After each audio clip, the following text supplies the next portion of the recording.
श्री गणेशाय नमः. श्री स्वामी समर्थ. हर हर महादेव. गोवर्धन पर्वत उचलून धरताना श्रीकृष्ण केवळ आपली दैवी शक्ती दाखवत नव्हते, तर ते गोकुळवासियांना धैर्य आणि एकतेचा धडा देत होते.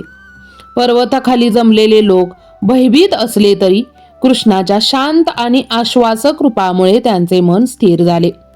मातांनी आपल्या बाळांना मिठीत धरले, गायी शांतपणे उभ्या राहिल्या आणि गोपाळांनी एकमेकांना आधार दिला. त्या क्षणी सर्व गोकुळ एक कुटुंब बनले होते.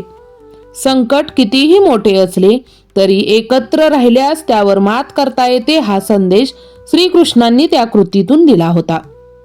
7 दिवस उलटून गेल्यावर जेव्हा पाऊस थांबला तेव्हा गोकुळावर पुन्हा सूर्यप्रकाश पडला.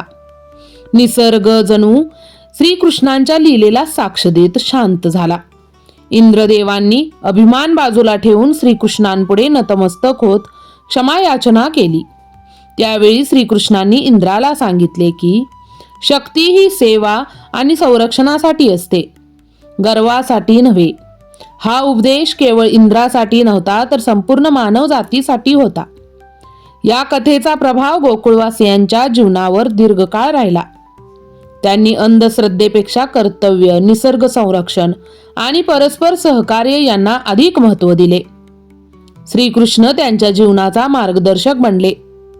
गोवर्धन पर्वताची लीला म्हणूनच फक्त एक चमत्कार न राहता समाज परिवर्तनाची सुरुवात ठरली. आजही ही कथा आपल्याला सांगते की संकट, संयम, धैर्य, नेतृत्व आणि विश्वास यांची किती गरज असते. श्रीकृष्णांनी दाखवलेला मार्ग म्हणजे विवेकाने घेतलेले निर्णय, नम्रता आणि लोककल्याण. म्हणूनच गोवर्धन पर्वताची कथा काळाच्या पलीकडे जाऊन मानवाला योग्य जीवन मार्ग दाखवत राहते. श्रीकृष्णांनी आपल्या लहान वयातच गावकऱ्यांचे रक्षण करण्याचे महत्त्व दाखवले. लोकांनी इंद्रदेवांच्या ऐवजी गोवर्धन पर्वतांची पूजा केली. म्हणूनच इंद्रदेव रागाला आले आणि ढगांकडून मोठा पाऊस पाठवला. श्रीकृष्णांनी आपल्या अद्भुत सामर्थ्याने गोवर्धन पर्वत उचलून गावकऱ्यांना सुरक्षित केले.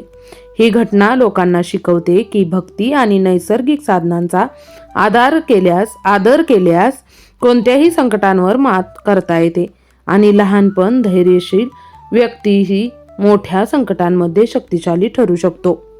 श्रीकृष्णांच्या या कथेने लोकांना नुसतीच भक्ती नव्हे, तर निसर्गाशी प्रेम आणि आदर शिकवला.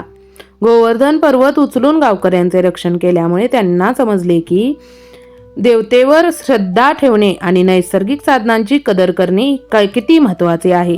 ही कथा धैर्य, ज्ञान आणि जबाबदारीचे आदर्श दर्शवते. तसेच लहान वयाच्या व्यक्तीनेही मोठे काम करू शकते जर त्याच्याकडे धैर्य आणि भक्ती असेल. गोवर्धन पर्वताची ही घटना आजही लोकांमध्ये एक प्रेरणादायी संदेश म्हणून जपली जाते. कसा वाटला तुम्हाला हा व्हिडिओ? नक्की कमेंट करून सांगा. लवकरच भेटू. धन्यवाद, धन्यवाद, धन्यवाद.